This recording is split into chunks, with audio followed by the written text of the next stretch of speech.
لیے میں نے کہا کہ وہ تم ہی ہو سکتے ہو. کہ جی ہاں مجھے ہی کہتے ہیں قاری عبید اللہ قاری لالا صاحب. اب انہوں نے فرمائش کی کہ حضرت آپ سنائیے.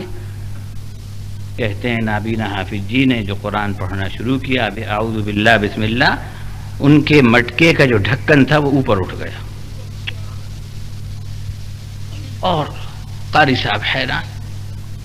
کہنے لگے وہ حافظ جی کہ ٹھہر جاؤ، ابھی دوپہر تک رہو، پھر اور میں تماشا دکھاتا ہوں تم کو. جنگل لے گئے ان کو اور وہاں کنویں پر بیٹھ کر انہوں نے جو قرآن پڑھا تو پانی اوپر آ گیا اور اتنا پانی آیا کہ انہوں نے وضو کیا، پیا اور چل دیے. کھیت والا آیا، کہا کہ حضرت کیا کیا، اتنا پانی آ رہا میرا کھیت بہہ جائے گا، رحم کیجیے. تو پھر آئے وہ اور انہوں نے پھر سورہ رحمان پڑھی، پڑھ کر دم کیا تو پانی نیچے اتر گئے. کیا کمالات تھے دیکھیے قرآن پڑھنے والوں میں، کیا برکتیں تھیں. واقعہ تو یہ ہے کہ یہی چیز ہے، قرآن ایسی چیز ہے. وَلَوْ أَنَّ قُرْآنًا سُيِّرَتْ بِهِ الْجِبَالُ أَوْ قُطِّعَتْ بِهِ الْأَرْضُ أَوْ كُلِّمَ بِهِ الْمَوْتَى. اس سے تو پہاڑ چلائے جا سکتے ہیں. اللہ تعالیٰ نے بڑی نعمت دی. ہمارے پاس آب حیات ہے لیکن ہم ایک ایک قطرے کو ترس رہے ہیں. وہ نعمت دی اللہ تعالیٰ نے مگر ہم ایک ایک بوند کے لیے ترس رہے ہیں. اس سے بڑھ کر کوئی چیز نہیں، کوئی نعمت نہیں جو قرآن کی شکل میں اللہ تبارک و تعالی نے ہم کو عطا فرمائی ہے. صحابہ کرام رضوان اللہ تعالی علیہم اجمعین نے کیا چیز پڑھی تھی. رسول اکرم صلی اللہ علیہ وسلم سے یہی قرآن پڑھا. کہاں پڑھا؟ وہی صفہ نامی چبوترا مسجد نبوی شریف میں، وہ مدرسہ حضور کا جس میں نہ فرش تھا، نہ چھت، نہ اس کی کوئی بلڈنگ، نہ فرنیچر، نہ عمارت، کچھ نہیں، بس زمین کا فرش اور آسمان کا چھت. اس میں داخلے کے لیے، ایڈمیشن کے لیے کوئی قید نہیں. چھوٹے چھوٹے بچے بھی ہیں، بڑی عمر کے بھی ہیں، اور اس کا سلیبس کورس صرف اللہ کی آخری کتاب قرآن کریم، اور پڑھانے والے معلم انسانیت محمد رسول اللہ صلی اللہ علیہ وسلم، اور پڑھنے والے صحابہ اکرام ہر عمر کے. جب وہ پڑھ کر نکلے تو دنیا میں ان سے بڑا مدبر، ان سے بڑا ماہر سیاست، ان سے بڑا ماہر اقتصادیات، ان سے بڑا جج دنیا نے نہیں دیکھا. ان سے بڑا فیلڈ مارشل اور فوجی ماہر دنیا نے نہیں دیکھا. کیا چیز ہے. حضرت عمر رضی اللہ تعالی عنہ جب اسلام نہیں لائے تھے، ان کے والد ان کو ڈانٹتے تھے اور کہتے تھے عمر تو اتنا نکما ہے کہ تجھے اونٹ چرانا نہیں آتے. لیکن جب ایمان لائے، اللہ کی کتاب ہاتھ میں لی اور اس کے آخری رسول کا دامن تھاما تو پھر رومن امپائر اور پرشین امپائر کی دھجیاں اڑا دی انہوں نے. فارس اور روم کے وہ فاتح ہوئے. کیا چیز ہے. رسول اکرم صلی اللہ علیہ وسلم سے انہوں نے سورۃ البقرہ 12 سال میں پڑھی تھی. 12 سال میں.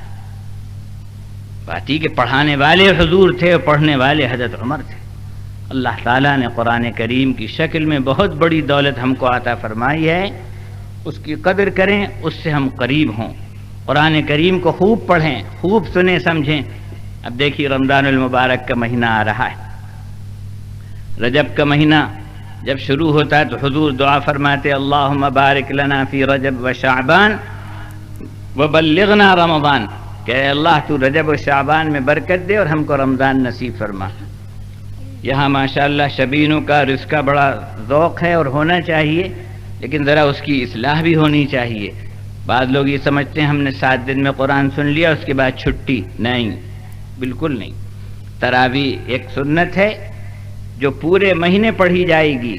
رمضان کا چاند دیکھنے سے عید کا چاند نظر آنے تک تراویح پڑھنا ہے، اور قرآن سننا وہ ایک الگ سنت ہے. لیکن لوگ بس 7 دن میں سن لیا، 3 دن میں سن لیا، چھٹی، گپ شپ کرتے پھرنا ہے. نہیں، ایسا نہیں ہونا چاہیے. یہ قرآن کے احترام کے خلاف ہے. اللہ تعالیٰ یہی تو ایک موقع دیتا ہے. ہاں 3 دن میں بھی سن لیجیے، 7 دن میں بھی سنیے، لیکن پورے مہینے سنتے رہیے. یہ انتظام تراویح کی برکت سے اللہ تبارک و تعالی نے اس امت کے لیے کیا ہے. اس کی خوب قدر کیجیے کہ رمضان المبارک میں قرآن پڑھیں، سنیں. نزول قرآن کا مہینہ اسلام میں سالگرہ نہیں، لیکن اگر سالگرہ ہو سکتی نزول قرآن کی تو رمضان میں ہونا چاہیے، اس لیے کہ اس میں قرآن نازل ہوا. شہر رمضان الذی انزل فیہ القرآن. قرآن پڑھیں گے اللہ کے نزدیک بڑا مقام پائیں گے اور دنیا میں بھی مقام ملے گا۔